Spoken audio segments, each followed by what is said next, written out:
அனைவருக்கும் வணக்கம். குறிப்பாக சுவிஸ் தமிழ் உறவுகளுக்கு அன்பு வணக்கம். இந்த உலகத்தில் நாகரிகம் என்று அறியப்படுகிற இனங்கள், சிவிலைசேஷன், வெகு சில இனங்கள் தான் இருக்கின்றன. அவர்களில் ஒரு இனம் நம் தமிழினம். செம்மொழி என்று அறியப்படுகின்ற மொழிகளில் இன்றும் உயிர் துடிப்போடு வாழ்கின்ற மொழி தமிழ் மொழி. காலத்தினுடைய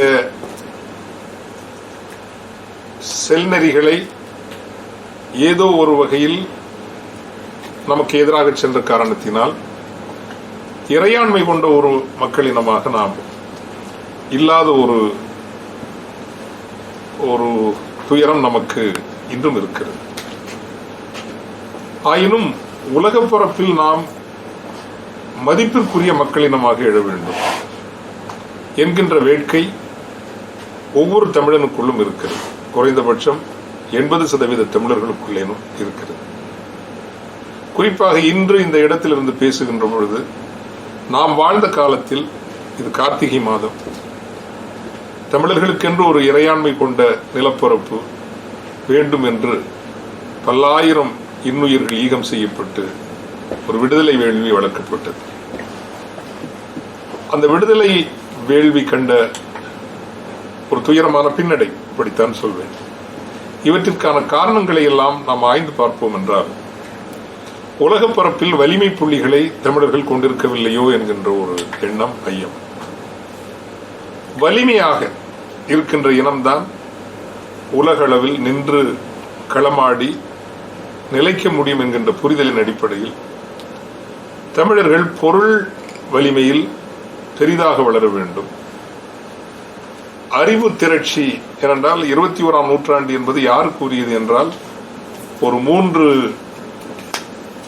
ஆற்றல்களினுடைய இணைவும் இசைவும் தான் 21ஆம் நூற்றாண்டை முடிவு செய்யும். ஒன்று, யாருக்கு பொருள் பலம் இருக்கிறதோ அவர்கள் அதிகாரத்தோடு அணுகியிருப்பார்கள், அதிகாரத்தை தங்கள் வழிக்கு திருப்புவார்கள். அறிவு திரட்சி, அது ஆர்டிபிஷியல் இன்டெலிஜென்ஸாக இருக்கலாம், ஆர்டிபிஷியல் ஜெனரல் இன்டெலிஜென்ஸாக இருக்கலாம், குவாண்டம் கம்ப்யூட்டிங்காக இருக்கலாம், இன்னும் புலரப்போகின்ற புதிய அறிவுத்துறைகளில் யார் கோலோச்சுகிறார்களோ அவர்கள் உலகினுடைய கொள்கைகளை வரையறுக்கவில்லை என்றாலும் கூட கொள்கைகளின் திசையை தீர்மானிக்கிறவர்களாக இருப்பார்கள். 3, அறம். இந்த உலகத்திற்கின்ற அறம் என்பது தேவை. அன்பு தேவை, பரிவு, நட்பு, இரக்கம், சக மனிதர்களை அரவணைத்துக் கொள்ளுகின்ற இந்த அறம் என்பது தேவை. இந்த 3ஐயும் கொடுக்கிற உள்ளீடு தமிழர்களுக்கு இருக்கிறது என்று நாங்கள் நம்புகிறோம். சீனர்களை விட, வெள்ளை இனத்தவர்களை விட அதிகமான உலக நாடுகளில் பறந்து வாழ்கின்ற இனமாக தமிழர்கள் இருக்கிறார்கள். ஏன், ஈழத்தமிழ் மக்களினுடைய வரலாற்று வழிபாதையை எடுத்துக் கொள்ளுங்களேன். மனிதகுல வரலாற்றில் நான் அறிந்தவரை ஒரு தலைமுறை காலத்திலேயே அகதிகளாக வந்தவர்கள் தங்கள் பிள்ளைகளை உயர்நிலை நிறுவனங்களில் படிக்க வைத்து இன்று எல்லா துறைகளிலும் பட்டொளி வீசி அவர்கள் சிறக்கிறபடி செய்திருக்கிறார்கள் என்றால், இந்த இனத்தினுடைய மரபணு அப்படி. விழ விழ எழுவோம், வேறறுத்து நீங்கள் வீழ்த்தினாலும் நாங்கள் மீண்டும் எழுவோம் என்கின்ற அந்த உறுதி கொண்ட ஒரு இனம். அப்படித்தான் மலேசியாவில் தோட்டக்கூலிகளாக சென்றவர்கள் இன்று அங்கு அரசியலில் அங்கம் வகிக்கிற அளவுக்கு வளர்ந்திருக்கிறார். ஆனால் இல்லாமல் இருப்பது என்னவென்றால் இணைவு, இந்த நெட்வொர்க்கிங் என்று சொல்வார்கள். தொடர்பு புள்ளிகள் இல்லை. ஆங்காங்கு சிறு சிறு வட்டங்களாக தமிழர்கள் சிறந்து இருக்கிறார்கள், தனி மனிதர்களாக மிகவும் உயர்ந்திருக்கிறார்கள். இந்த சிறு சிறு வட்டங்களாக சிறந்தும் வளர்ந்தும் இருக்கிற தமிழர்களிடையே ஒரு அழகான ஒரு இணைவை உருவாக்கினோம் என்றால், இது இன்னொரு உறவு பாலம். உங்களுக்கு தெரியும், நான் வெரிட்டாஸ் வானொலியில் இருந்த பொழுது வன்னி பகுதியில் நமது மக்கள் முற்றுகையிடப்பட்டு தகர்க்கப்பட்டார்கள். பொருளாதார தடை விதிக்கப்பட்டது. எந்த அளவுக்கு என்றால், ஒரு காலத்தில் பெட்ரோல் அனுமதி இல்லை, கெரசின் மண்ணெண்ணெய் அனுமதி இல்லை, ஏன் இது மெழுகுவர்த்தி கூட அனுமதி இல்லை. காரணம், அதையும் ஏதோ குண்டு செய்வதற்கு பயன்படுத்தி விடுவார்களோ என்கின்ற ஒரு பிரம்மை அச்சம். அப்போ 8 மணி என்றால் இரவாகிவிடும், இருட்டு மட்டும்தான். 11 மணிக்கு அங்கு ஒரு சண்டை தொடங்குகிறது, ஷெல்லிங் தொடங்குகிறது என்றால் எல்லாம் மக்கள் சிறடி ஓடுவார்கள். குடும்பத்தில் இருக்கிறவர்கள் எங்கு ஓடுகிறார்கள் என்று தெரியாது.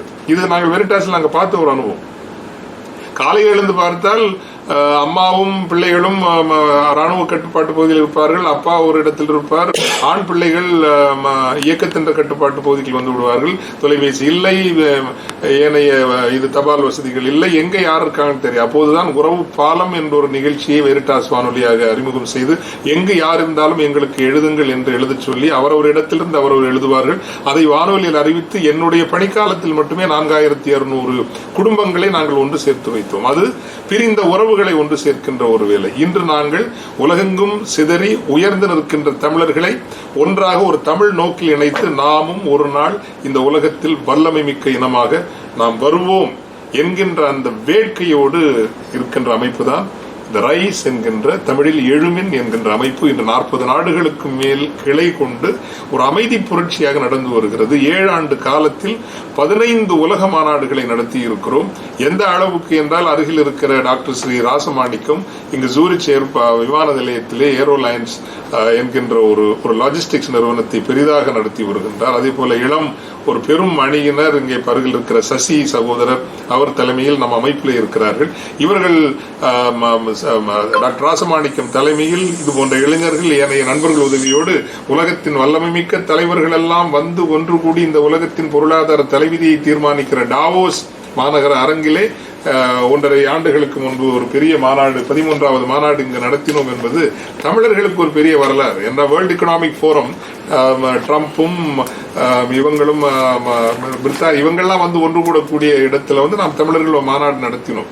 ஏன்னா அந்த அளவுக்கு பெரிதாக இருக்கிறீர்கள் என்று கேட்பதில்லை. நாங்கள் சொல்வது தமிழர்கள் தனி வாழ்வில் எளிமையாக இருக்க வேண்டும். ஆனால் ஒரு இனமாக நாங்கள் களத்தில் நிற்கிற போது இந்த உலகத்தில் எந்த இனத்திற்கும் நாங்கள் இரண்டாமானவர்கள் அல்ல என்பதை நிரூபிக்க வேண்டும் என்பதற்காக தான் டாவோஸ்ல மாநாடு நடத்தினோம், லண்டன்ல நடத்தினோம், துபாயில வந்து பாம் ஜுமேரா என்கிற அந்த ஒரு பெரிய இடத்தில் நடத்தினோம். இப்ப 16வது மாநாடு வருகின்ற ஜனவரி மாதம் 8, 9, 10, 11 நாட்களில் மாமதுரையில் சங்கம் வளர்த்த மாமதுரையில் நடைபெறுகிறது. இந்த மாநாட்டுக்கு சங்கம் 5 என்று பெயரிட்டிருக்கிறோம். காரணம் என்னன்னா தொழில், வணிகம், பேரறிவு இதுவும் தமிழ்தான். பெரும் பொருள் சேர்ந்தால்தான் கலையும் இலக்கியமும் வளர்க்க முடியும். பொருளுக்கும் தமிழுக்கும் என்ன தொடர்புனா நீங்க பண்பாட்டு மையங்கள் தொடங்க முடியும், பல கலைஞர்களை ஊக்குவிக்க முடியும். அதே மாதிரி அறிவுத்துறையில் நீங்கள் வளர்த்தெடுத்தால்தான் கொள்கைகளை நீங்கள் கட்டுப்படுத்த முடியும் பல இடங்களில் இருந்து கொண்டு. எனவே தொழிலில் வெல்லுங்கள் தமிழர்களே. திருவள்ளுவர் கூட சொல்வார், செய்க பொருளை செருணர் செருக்கு அறுக்கும் எஃகு அதனில் கூறியதில். தமிழர்களை செல்வம் செய்யுங்கள். ஏனென்றால் உங்கள் எதிரியினுடைய இருமாப்பையும் ஆணவத்தையும் அடித்து நொறுக்கி துவம்சம் செய்கிற ஒரே ஒரு ஆயுதம் இருக்கிறது என்றால் அது செல்வம் மட்டும்தான். சோ அந்த அடிப்படையில் செல்வம் செய்து சீராக அறம் வளர்த்து வாழ்ந்து உயர்வோம் என்ற அடிப்படையில் தான் இந்த 16வது மாநாடு. 5ஆம் சங்கம், அந்த 5ஆம் சங்கம்னு சொல்றது 70 ஆண்டு நாங்க காலம் குறிச்சிருக்கோங்க. இது ரொம்ப முக்கியமா நீங்க ஊடகத்தார் பார்க்கணும்னா உதவி தேவை. இந்த கம்யூனிகேஷன் இது ஓராண்டு முயற்சி அல்ல. இந்த சங்கம் என்பது ஜனவரி 8, 2026ஆம் ஆண்டு மாமதுரையில் நாம் அறிவிக்கின்றோம் சங்கம் 5. அது 70 ஆண்டு காலம். 2096 வருகின்ற பொழுது நம்ம வந்து தன்னம்பிக்கையோட சொல்லுவோம், இந்த உலகத்தில் முதலாக இருக்கிற 3 இனங்களில் தமிழ் இனமும் நாங்கள் ஒரு இனமாக இருப்போம். அந்த ஒரு உறுதியை அறிவிக்கின்ற ஒரு இடம்தான். அது எப்படி நம்ம இருப்போம்னா, எப்படி யூதர்களை பார்த்து நம்ம படிக்கணும். யூதர்களை பார்த்து படிச்சு இந்த தொழிலில் பெரிதாக வெல்ல வேண்டும்.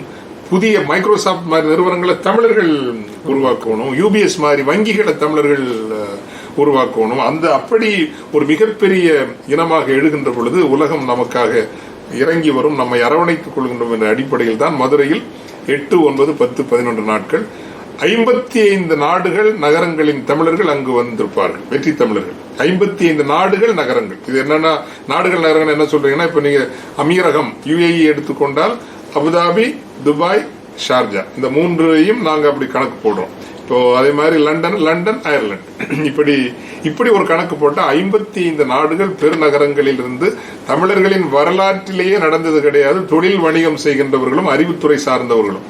இதுக்குள்ள வெறும் தொழில் வணிகம் மட்டுமல்ல, இப்ப தமிழ் டாக்டர்ஸ் இன்டர்நேஷனல் இருக்குது, இன்ஃபர்மேஷன் டெக்னாலஜி ப்ரொஃபஷனல்ஸ்க்கான தனி ஃபோரம் இருக்குது, குளோபல் தமிழ் என்ஜினியர்ஸ் ஃபோரம் இருக்குது, குளோபல் தமிழ் லாயர்ஸ் ஃபோரம் இருக்குது, தமிழ் விமன் இன்டர்நேஷனல் பெண் தொழில் முனைவோர் மற்றும் பல ஃபோரம் இப்படி இருக்குது. வேற ஒன்றும் இல்லைங்க. ஒரு தமிழர்களா ஃபீல் பண்ணலாம். 55 நாடுகளிலிருந்து நீங்க வெற்றி தமிழர்களை சந்திப்பது என்பதே ஒரு பெரிய அனுபவம் தான். நீங்கள் ஒரு நாட்டுக்கு போய் ஒருத்தரை பார்க்கணும் என்றாலே 50,000 1 லட்சம் இந்திய வெள்ளியோ அல்லது ஒரு 2000 சுவிஸ் பிராங்காகுமா வந்து நீங்கள் அதே செலவுல வந்து 55 நாடுகளுக்கு சென்று வரலாம். 55 நாடுகளுக்கு சென்று வரலாம் என்றால் உங்களுக்கு டெஃபினெட்லி 100,000 யூரோ இல்ல அதோட சுவிஸ் பிராங்க் இல்லாமல் நீங்கள் போகலாம். நீங்கள் ஆனால் எல்லாரையும் ஒரு இடத்துல வந்து பார்க்கலாம்.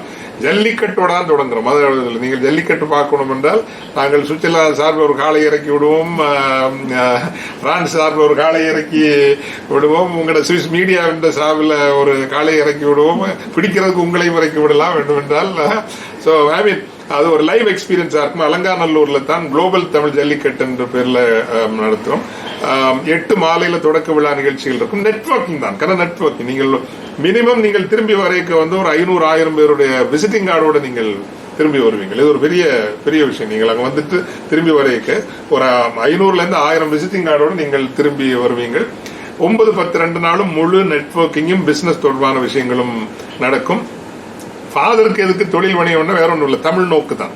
தமிழர்கள் 100 பேர் வெற்றி பெற்றாருன்னா 10 பேராவது தமிழுக்கும் இனத்துக்கும் விசுவாசமா இருப்பாங்க. இதான் எந்த அடிப்படை. 100 பேர், அதனால எல்லாரும் ஜெயிக்கட்டும்.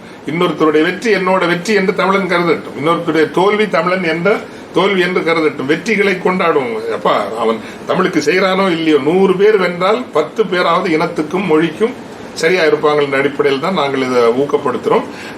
2500 பேர் மினிமம் வருவாங்க, அவ்வளவுதான் கெப்பாசிட்டி. பட் 2000 பேர் வரக்கூடும். நீங்கள் கட்டாயம் வாங்கோ. ஒரு புதிய அனுபவமா இருக்கும், புதிய தொடர்புகள்லாம் உங்களுக்கு கிடைக்கும், தமிழராக உணரலாம். கடைசி நாள் 11ஆம் தேதி காலையில உலகத்தமிழர் ஒற்றுமை பொங்கல் அப்படின்னு கீழடி எல்லாம் கேள்விப்பட்டிருப்பீங்களே, கீழடியில தான் அந்த ஒற்றுமை பொங்கல் நடைபெறும். சுவிட்சர்லாந்து நாட்டில் ஒரு பானை ஒரு கொடியேற்றம் இருக்கும், பிரான்ஸ் நாட்டினால் ஒரு பானை ஒரு கொடியேற்றம், ஜெர்மன் சார்பில் ஒரு பானை ஒரு கொடியேற்றம்.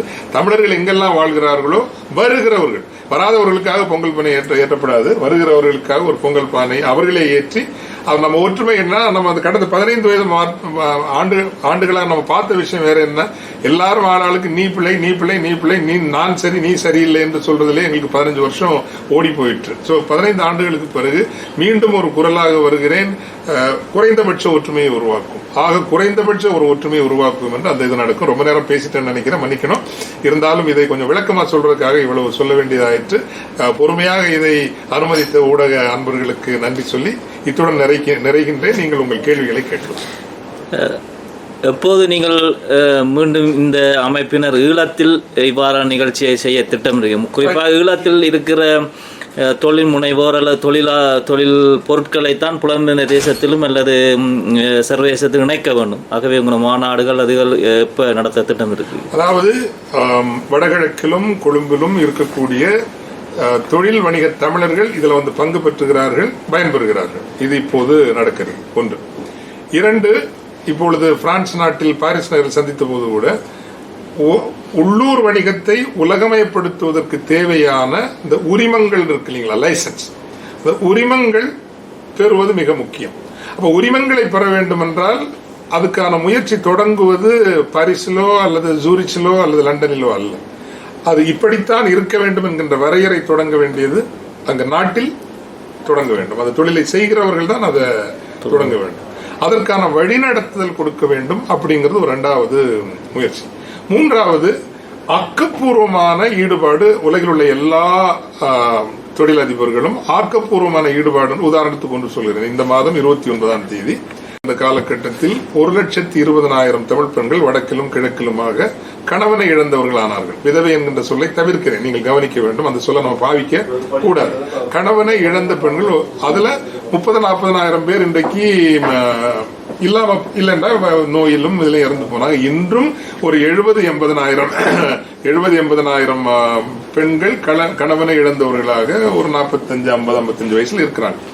அப்போ இப்ப நாங்கள் திட்டமிட்டு தமிழகத்தில் இருந்து சார்ந்த ஒருவர் அபுதாபியில் இருக்கிறார். அவருடைய பேர் இது அனானிமஸா இருக்கட்டும் பாருன்னு அவர் சொன்னாருங்க, ஆனால் சொல்லலை. அவர் அங்க இருக்கிற நேரடியாக நாங்க எங்களுடைய வேலை இணைப்பதுதான். அவர் நேரடியாக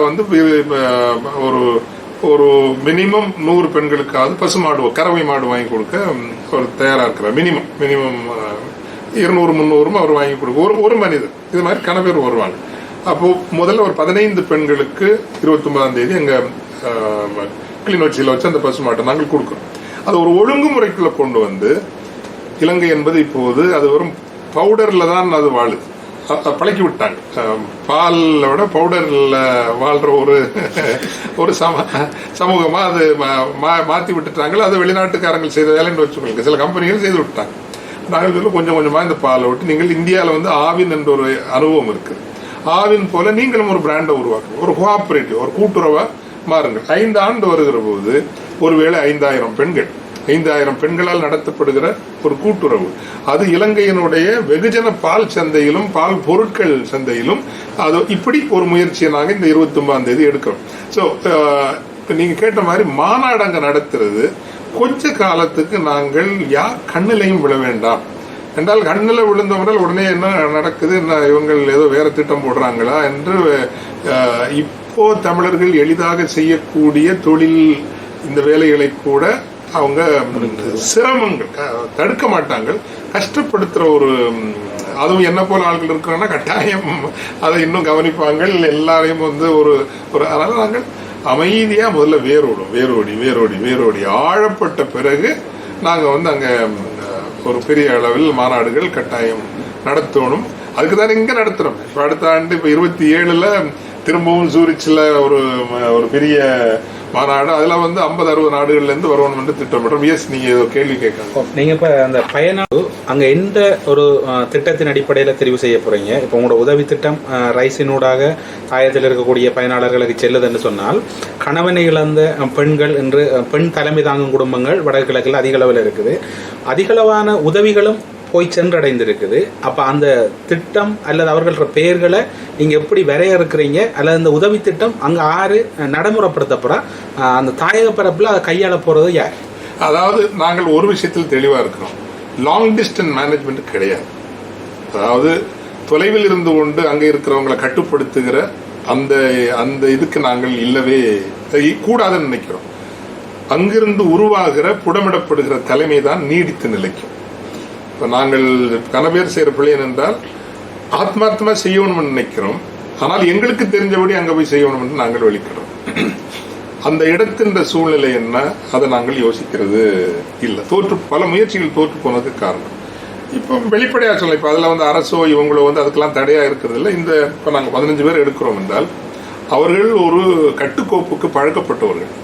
உங்களுக்கு விளங்கும்னு நினைக்கிறேன், ஒரு கட்டுக்கோப்பான செயல்பாடுகளுக்கு பழக்கப்பட்ட, இன்று ஆனால் ஒரு 50 வயதில் 45 வயதில் 55 வயதில் இருக்கக்கூடிய பெண்களைத்தான் தெரிவு செய்து நீங்களே ஒரு தன்னார்வ நிறுவனமாக பதிவு செய்யுங்க. இப்போ அந்த பதிவு செய்யறதுக்கு நேற்றைக்கு தான் ஒரு 3 லட்சம் இலங்கை ரூபாய் நான் அனுப்பல. அந்த எங்களுடைய வேலைங்கிறது இணைத்து வைப்பு 3 லட்சம் ரூபாய் நீங்கள் பதிவு செய்யுங்க, நீங்களே அதை செய்யுங்கள். இது வந்து யாரும் அச்சப்பட வேண்டிய அவசியம் இல்லை, சட்டப்பூர்வமான ஒரு செயல்பாடு. ஸோ நீங்க கேட்ட கேள்விக்கு இதுல வந்து மேக்ரோ லெவல் வழி நடத்துதல், இந்த ப்ராசஸ் இப்படி இருக்கணும். நீங்கள் கட்டாயம் 2 வாரத்துக்கு ஒரு தடவை உங்களுக்குள்ள பரஸ்பரம் கதைக்கணும், 1 மாதத்துக்கு ஒரு முறை நீங்கள் ரிப்போர்ட்டிங் செய்யணும்.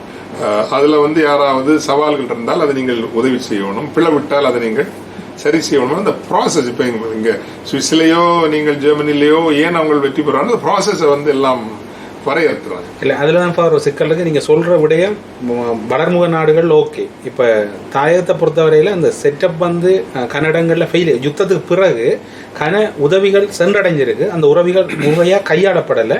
அப்படி இல்லைன்னா அந்த உருவாக்கப்படுற அமைப்புகள் கூட அதை தங்களுக்குள்ள கையகப்படுத்திட்டு கடந்து சென்றிருக்குது. அதை நீங்கள் சொல்றீங்க கண்காணிப்பு மட்டும் செய்ய வேண்டும், அதுக்காக தான் இந்த கேள்வி. இல்லை, நான் சொல்ல அந்த இதில் நாங்கள் 15 பேரை தெரிவு செய்யணும்னா அந்த வார்த்தையை நீங்கள் கவனிக்கணும். கட்டுக்கோப்புக்கு பழக்கப்பட்டவர்கள், அவங்க பிழை விட்டாங்களா நாங்கள் என்ன செய்யணும் இல்லையா? அது